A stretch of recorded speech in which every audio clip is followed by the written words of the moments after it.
Bueno, entonces lo que les estaba diciendo, nosotros trazamos una línea, ahora la paralela a la barra BA, paralela.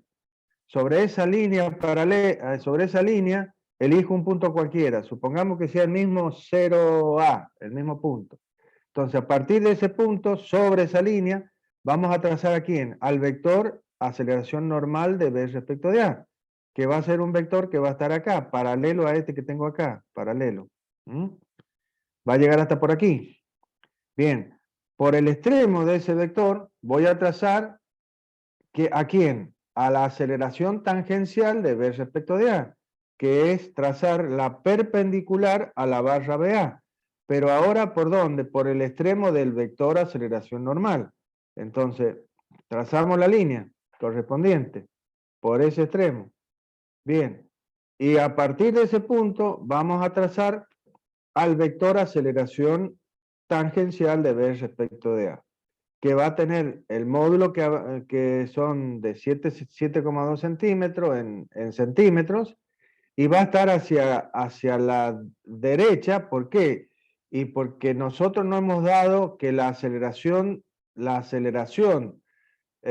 angular de BA de la barra de entrada es antihoraria, por lo tanto, por eso tengo el vector hacia la derecha. La normal siempre va a estar hacia el centro de rotación. Básicamente, como el punto donde hemos puesto el sistema auxiliar está en el punto A, entonces por eso va hacia el centro de rotación, o sea, va hacia abajo. Pero hubiese sido lo mismo. Hubiese sido primero el vector aceleración normal y luego la aceleración tangencial, y hubiésemos llegado a ese mismo punto. ¿Por qué? Porque la aceleración de B, finalmente, ¿qué es? La suma de la tangencial más la normal, por lo tanto es un vector que nace en cero y termina donde termina la aceleración normal de B respecto de A. Porque la aceleración de B es solamente la suma de las aceleraciones debidas a la rotación, porque la traslación valía cero, porque A era un punto del bastidor. Entonces la aceleración de traslación del sistema auxiliar valía cero. ¿Estamos de acuerdo? ¿Está bien, Nicolás, Eduardo? ¿Lo ven? Sí, profe, sí, sí. Bien, Sí, sí. bien. No se queden con las dudas, por favor. Pregúntenme todo lo que necesiten. Se los pido, por favor. Bien. Entonces, tenemos trazado los dos vectores. Vuelvo a repetir. Si bien hemos trazado las componentes de la aceleración de V, llamámosle de V, que está dada por la suma de estos dos vectores, la aceleración de B sería un vector que iría directamente de acá hasta acá, si lo hubiésemos querido trazar. Bien, a partir de este punto va a estar ¿quién? La aceleración normal de C respecto de B. Entonces, este es un vector que también lo conozco, el módulo y dirección. ¿Qué dirección va a tener? La dirección de la barra CB, que es la barra acopladora.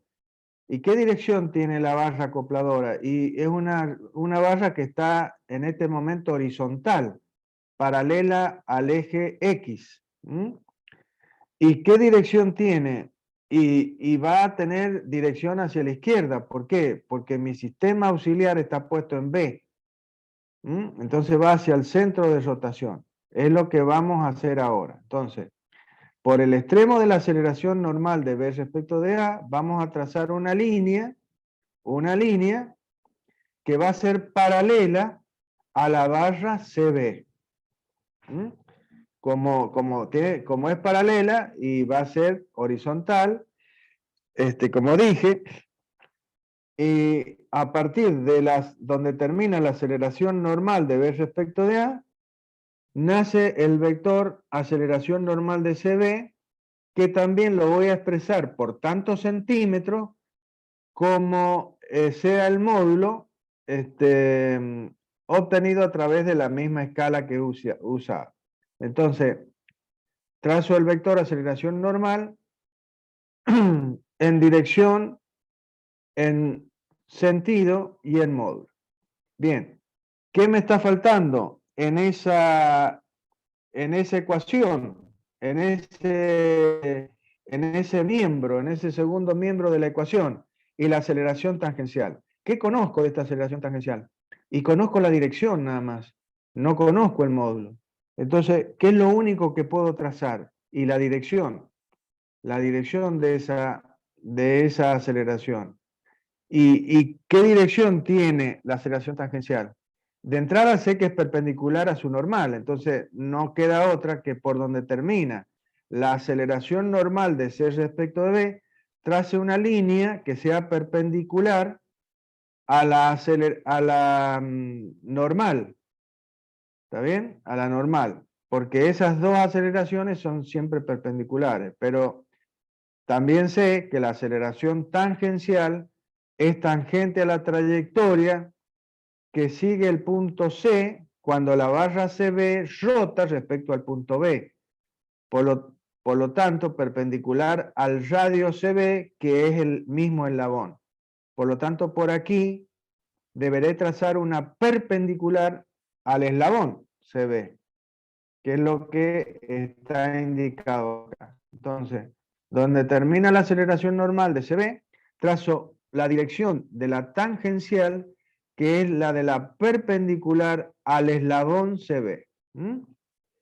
Y se me terminaron las posibilidades de trazado por el segundo miembro. Entonces ahora me tengo que venir al primer miembro de esa ecuación de igualdad.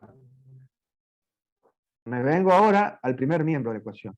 Y la ecuación me dice que estos dos vectores, la suma de estos dos vectores, me tiene que dar igual a la suma de estos 4 vectores. Por lo tanto, en el trazado, ¿cómo se traduce esto? Se traduce de que estos dos vectores los debo trazar a partir del cero de aceleraciones. ¿Ah? Entonces, ¿por dónde voy a empezar? Y por el vector conocido, que conozco todo. ¿Cuál es? La aceleración normal. Bien, entonces vamos al trazado. Entonces, a partir del cero de aceleraciones, voy a trazar una línea que va a ser paralela ¿a quién? A la barra CD. A la barra CD. Que va a representar la dirección de la aceleración normal de C respecto de D. Sobre esa línea, a partir del cero de aceleración, voy a trazar un vector que tenga por módulo en centímetros lo que vale ese vector que ya lo hemos calculado antes. Sabemos el módulo y a través de la escala lo vamos a transformar en tantos centímetros y lo podemos trazar. ¿Por qué hacia abajo? Y porque nosotros hemos planteado la ecuación correspondiente colocando a nuestro sistema auxiliar en el punto D, que es el centro de rotación de la barra ACD. Por lo tanto, la aceleración normal va hacia el centro de rotación, es decir, hacia abajo. ¿Y qué nos está quedando? Y la aceleración tangencial. Entonces, a partir de dónde va a ser y a partir de la aceleración normal, tendré que trazar una línea que represente la dirección de la aceleración tangencial. ¿Qué dirección va a tener? Y va a ser perpendicular a la normal, por un lado, ya lo sé. Y por otro lado, sé que esa aceleración tangencial es tangente a la trayectoria que sigue el punto C cuando la barra CD rota respecto del punto D. Y por lo tanto es perpendicular al vector de posición CD o lo que es lo mismo a la barra. Entonces, por donde termina la aceleración, el vector que representa la aceleración normal de CD, trazo una recta, una línea que sea perpendicular a la barra CD. Fíjense que está todo indicado. ¿Ah? cada línea que se traza dice es paralela a tal, es perpendicular a tal, y eso es lo que tienen que hacer ustedes, exactamente igual que como se está haciendo acá, para que se entienda lo que están haciendo. Si no, no se entiende nada. ¿Sí? Lo mismo que el planteo de las ecuaciones. Igual, si ustedes ven, son 3 ecuaciones y después igualamos 2 de las últimas ecuaciones planteadas que me dan una cuarta ecuación. No hay más en esta cuestión. Bien, entonces hemos trazado la línea que representa la tangencial y resulta que la línea que representa esta última tangencial con la línea que representaba la tangencial de C respecto de B se cortan en un punto. Este punto va a ser el punto que nos va a definir justamente los módulos de las dos aceleraciones tangenciales. Todo lo que estoy hablando está escrito acá en el problema. Está explicado completamente. Bien. Estos vectores que son las aceleraciones tangenciales, hemos llegado a través del trazado a determinar cuáles son los módulos. Entonces el módulo sería el valor que va desde donde para la aceleración tangencial de C respecto de B, el módulo sería desde donde termina la aceleración tangencial de C respecto de B hasta el punto de corte, de cruce o de intersección, y para la aceleración tangencial de C respecto de D, sería desde el punto, desde donde termina la aceleración normal de CD hasta el punto de intersección. Eso ya nos está dando ¿qué cosa? Y nos está dando los... Un segundo, por favor. Perdón, hija, estoy dando clase. Después me llamo. Perdón, era para saber si estabas bien. Chao, Bien. papi. Chao, mi amor. Estoy bien, gracias. Disculpen, chicos. Entonces, esto ya me da el punto de aplicación. ¿Por qué? Y porque donde termina la aceleración normal de C respecto de D, ahí comenzará la aceleración tangencial de C respecto de D y terminará en el punto de cruce. Y para la tangencial, donde termina la aceleración normal de C respecto de B, comenzará la tangencial de C respecto de B y finalizará en el punto de intersección. Entonces, nos está dando el punto de aplicación y el sentido de cada vector. Y eso también está acorde, mejor dicho, con lo que dice la ecuación, que es la que realmente manda esta situación. Acá la ecuación planteada de igualación dice que la suma de estos dos vectores, tiene que ser igual a la suma de estos 4 vectores. Estos dos vectores, por un lado, representan la aceleración de C, y estos 4 vectores, por otro lado, representan la aceleración de C. O sea que aceleración de C igual a aceleración de C. Y eso debe estar reflejado en el trazado. Acá. Entonces, fíjense, la aceleración tangencial de B respecto de A, más la normal de B respecto de A, más la normal de C respecto de B, más la tangencial de C respecto de B, ¿qué me tiene que dar? Y la aceleración de C.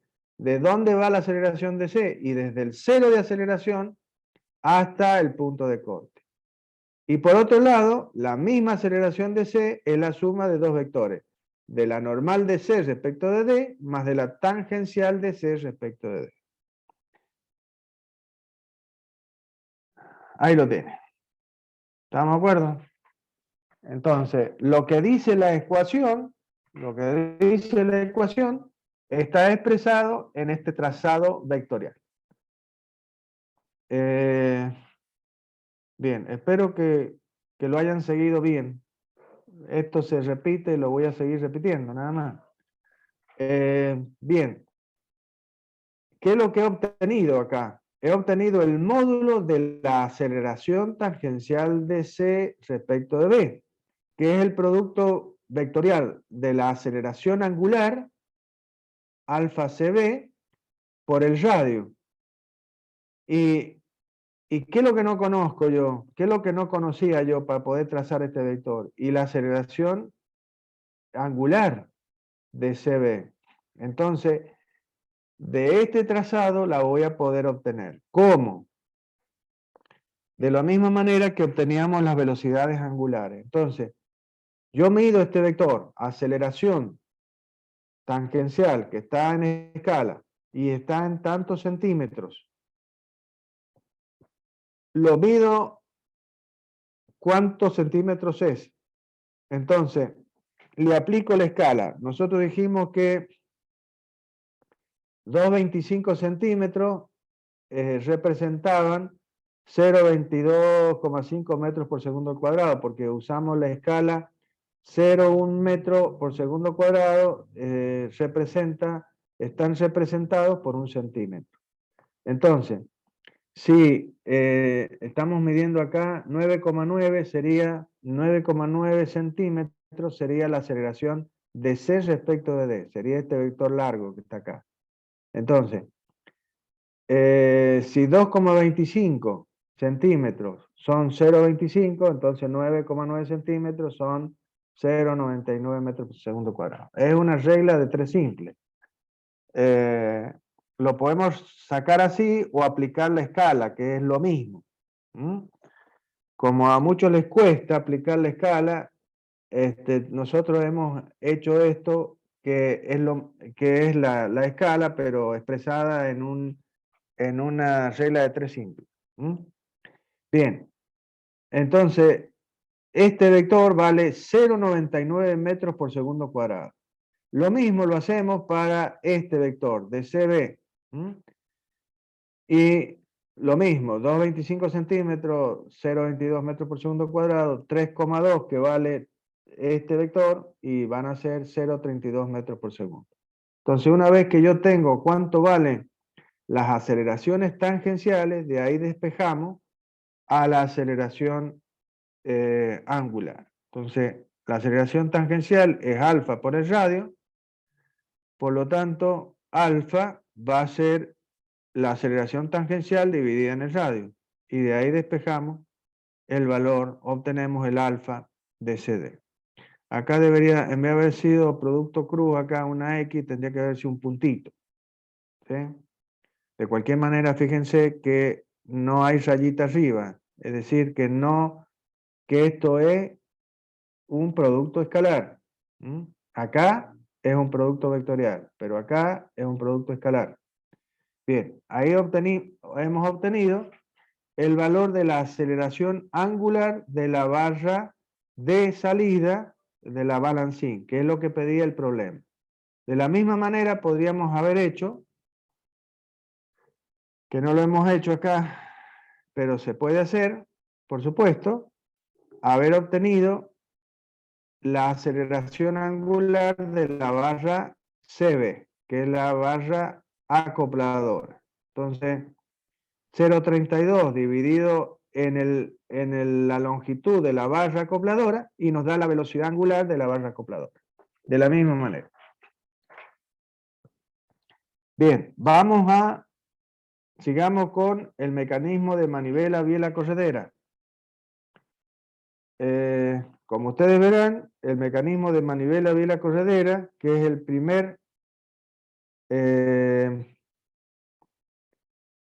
la primera inversión de el mecanismo de manivela corredera, es cuando la corredera es aterrizada. Aterrizada significaba que esta barra, que es la corredera, se desplaza en traslación pura respecto del bastidor. Bien, tenemos un eslabón de entrada, un eslabón acoplador y el eslabón de salida, que es la corredera. Y el bastidor, que está representado en este caso por el punto respecto del cual rota la barra de entrada, la barra manivela, y la corredera, que es la parte del bastidor sobre la cual se desplaza la corredera. Esto no es más que un mecanismo del motor de un auto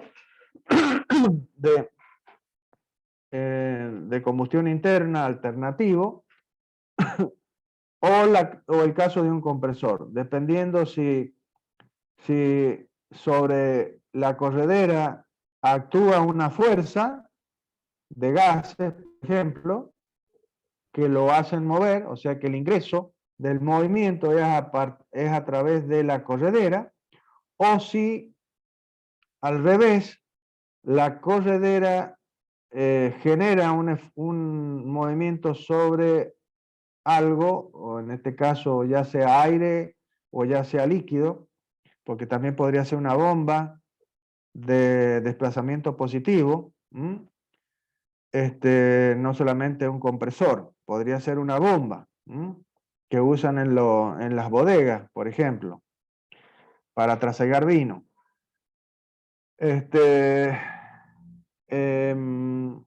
Bien. Entonces, este mecanismo, como es un mecanismo de 4 barras, bastidor, el bastidor, la manivela de entrada, la acopladora y la corredera. Tiene 4 juntas completas de rotación, que son los puntos A, B y C, y una junta completa de traslación. Por lo tanto, si aplicamos la ecuación de los grados de libertad, pregunta de parcial, por ejemplo, y que determinen, apliquen, por ejemplo, que digan qué significan los grados de libertad y que apliquen la ecuación al ejemplo, qué sé yo, o a otro ejemplo. Son posibles preguntas de parcial. Entonces manejen todas estas cosas. Entonces, este es un mecanismo de un grado de libertad. Si es un grado de libertad, significa que debo conocer todos los datos referidos a un eslabón, que es lo mismo que el cuadrilátero articulado. Entonces, por eso es que nos hemos dado la velocidad angular de entrada y la aceleración angular de entrada, o sea, del eslabón correspondiente al eslabón AB, que es nuestro eslabón de entrada. Es decir, esto significa que hemos puesto un motor en el punto A y estamos haciendo girar a la barra AB e impulsando algo. O es una bomba o es un compresor. Esto que estamos analizando. Y vamos a analizar a este mecanismo en una situación particular, en un instante, le hemos sacado una foto, cuando la barra AB está formando un ángulo de 45 grados con respecto a la línea de desplazamiento de la corredera, que en este caso hemos hecho coincidir con el eje X. Este sería el caso de un mecanismo de manivela biela corredera centrado.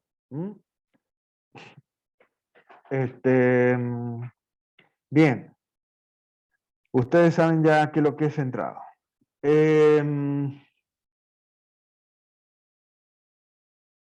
Bien, vamos a poner el sistema absoluto, como estamos de vuelta aplicando el método del movimiento relativo, vamos a usar dos sistemas. Uno absoluto, al cual referimos el movimiento total, general, de rototraslación, y que siempre va a estar colocado en un punto del bastidor. En este caso, el punto A, el origen O del sistema absoluto, lo hemos puesto coincidiendo con la junta A entre el bastidor y la manivela. Bien, ahí estará siempre nuestro sistema absoluto. ¿Cuáles son los puntos característicos en este problema? Y van a seguir siendo las juntas o pares cinemáticos entre los diferentes eslabones. Porque yo lo que necesito es saber qué velocidades angulares tienen las barras y los puntos característicos que son justamente las juntas. El punto A, que ya conozco, qué velocidad tiene, vale 0, pero el punto B y el punto C, que son las otras dos juntas, en este caso, son puntos que debo conocer sus velocidades. Y la barra BC,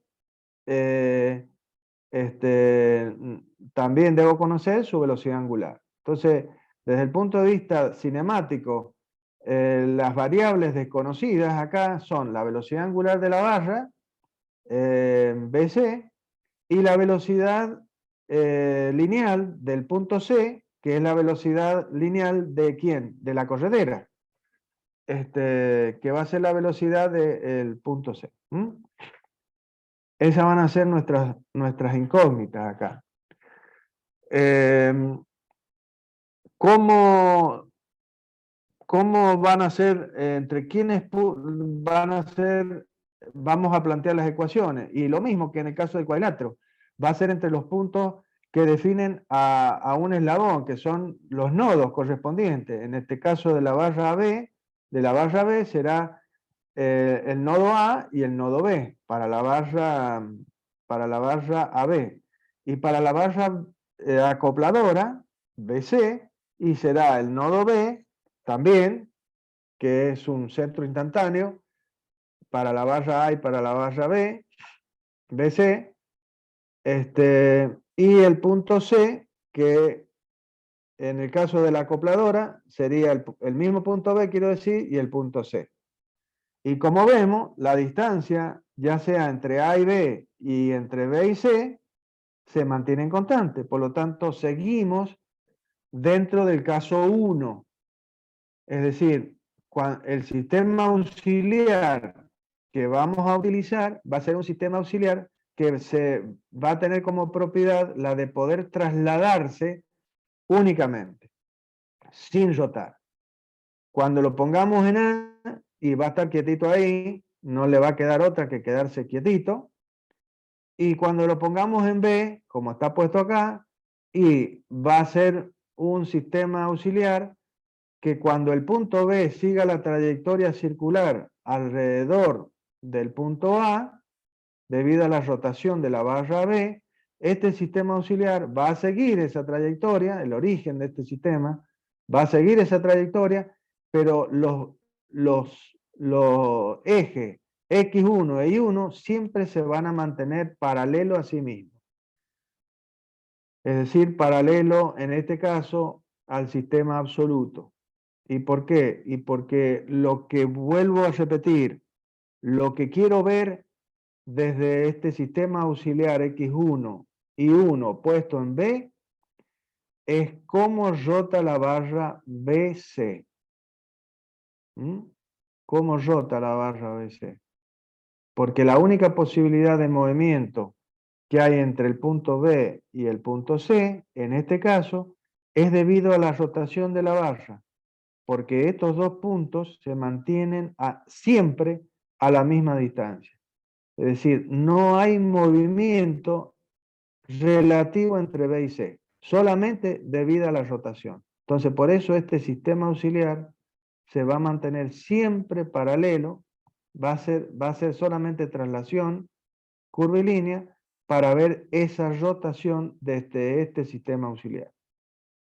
Si apareciera, como ya vamos a ver en el otro problema, que el punto B y el punto C se desplazan, ahí sonamos. Ahí ya este sistema auxiliar va a tener que tener la propiedad de rotar también. Bueno, lo mismo. El planteo. Por favor, el planteo de esta manera, correcto, para que se entienda lo que están haciendo. Entonces, vamos a empezar por la barra que tiene los datos. Y vamos a determinar la velocidad del primer punto característico que yo voy a usar después para seguir el análisis. Entonces, el punto B y el punto A pertenecen a la barra de entrada AB.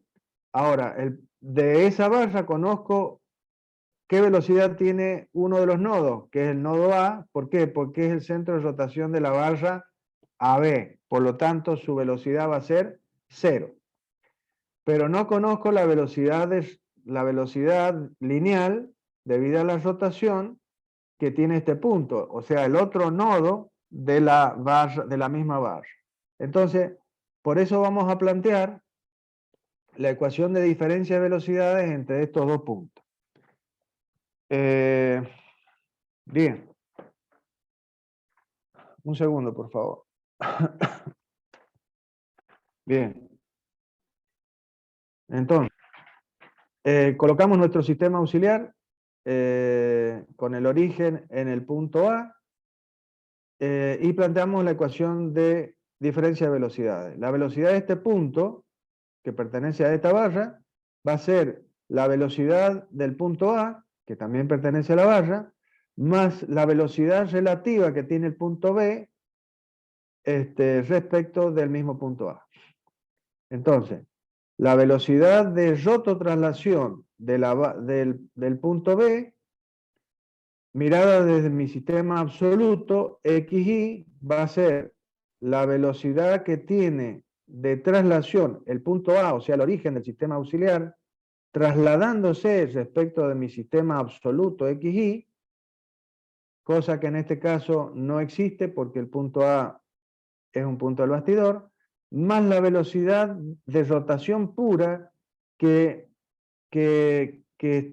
tendría el punto B trasladándose debido a la rotación de la barra BA o AB, que está expresada como el producto vectorial de omega por el radio correspondiente, que es la misma barra BA.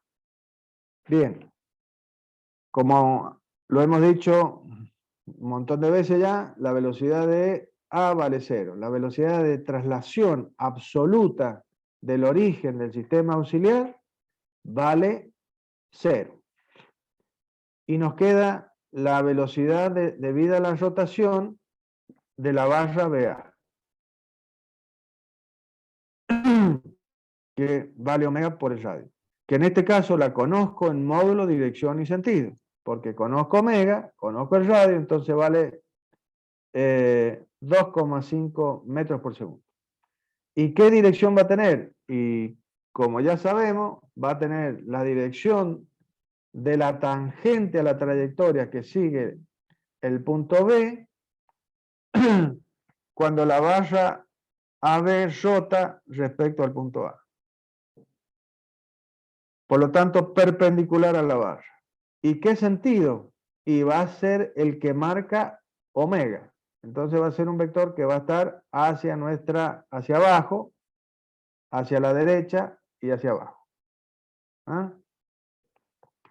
Bien. Una vez que tengo cuánto vale la velocidad de B, ahora voy a traer mi sistema auxiliar al punto B y lo voy a tomar al B como punto de referencia. ¿Para qué? Para ver cómo se mueve C analizado desde el punto B. Yo siempre lo analizo desde mi sistema absoluto, finalmente, porque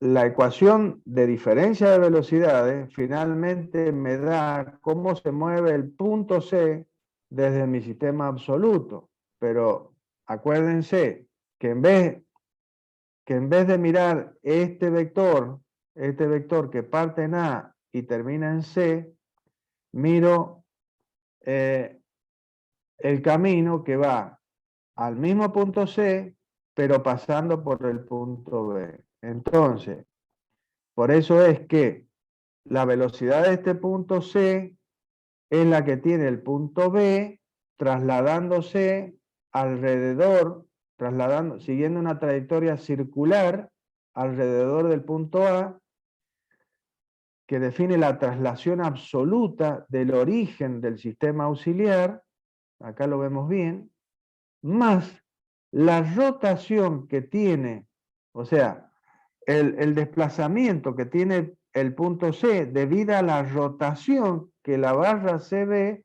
hace respecto de mi sistema auxiliar. Eso que acabo de decir en palabras es lo que dice esta ecuación.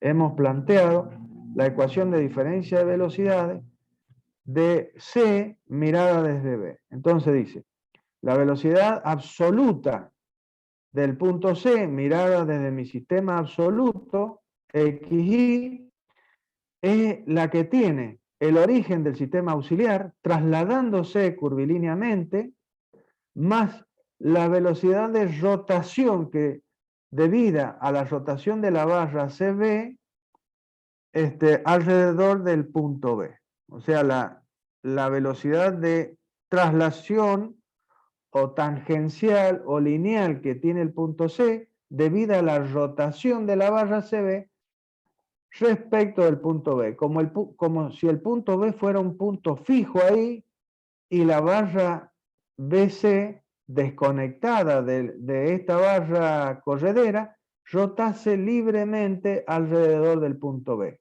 Esa es la situación que representa este término velocidad de C respecto de B y que tiene por forma omega vectorial el radio correspondiente. Bien. Perfecto. Hemos planteado la ecuación de C mirada desde B. Entonces, tenemos una ecuación vectorial conformada por tres vectores que son la velocidad absoluta del punto C, la velocidad absoluta de B, más la velocidad relativa debida a rotación de C respecto de B. ¿Qué conozco de todos estos vectores? La velocidad de B la conozco completa porque lo he planteado acá, fíjense, velocidad de B era la velocidad de A más la velocidad de B respecto de A, y que finalmente quedaba en la rotación, o sea que la velocidad absoluta de B es la debida a la rotación, nada más porque la de A vale 0. Entonces, esta que era relativa se transformó en absoluta, porque está definida respecto a un punto que pertenece al bastidor. O sea, A le pertenece al bastidor. Por lo tanto, esto que teóricamente